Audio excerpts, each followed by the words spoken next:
Казахстане недавно разгорелся большой скандал в связи с тем, что аким Кызылординской области устроил свадьбу своего сына стоимостью 265 миллионов тенге. И вот недавно к нам в редакцию поступило письмо официанта, который в тот день обслуживал это дорогостоящее мероприятие. Я зачитаю текст этого письма.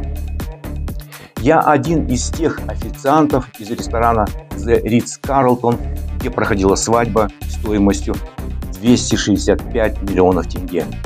Сказать, что это была дорогостоящая свадьба, значит ничего не сказать.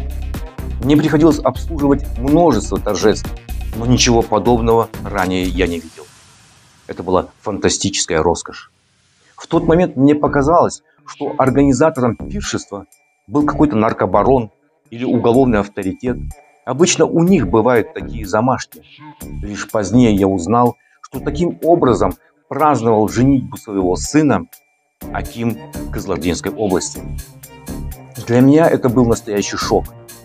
Перед глазами встал мой бедный аул Кызылординской области, разбитые дороги, нищие старики.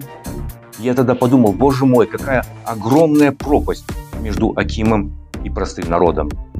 На встречах с людьми он обычно призывает всех к скромности, предлагает людям потуже затянуть пояса, жалуется на нехватку денег в бюджете. Но тогда возникает вопрос, откуда у него 260 миллионов тенге на свадьбу сына. Мне всегда казалось, что на руководящие должности ставят людей с высокой моралью, честных, скромных, порядочных, на примере которых мы должны воспитывать наших детей. Однако после этой свадьбы я укрепился во мнении, что во власти очень много настоящих преступников, место которым в тюрьме, а не в кресле акима. Кстати, преступники ведь бывают разные. Умный преступник никогда не станет откровенно демонстрировать свои богатства. Здесь получается, что чиновник не только преступник, но к тому же глупый преступник, который не понимает такие элементарные вещи. Некоторые люди говорят, что, дескать, это была ошибка акима, и можно его простить.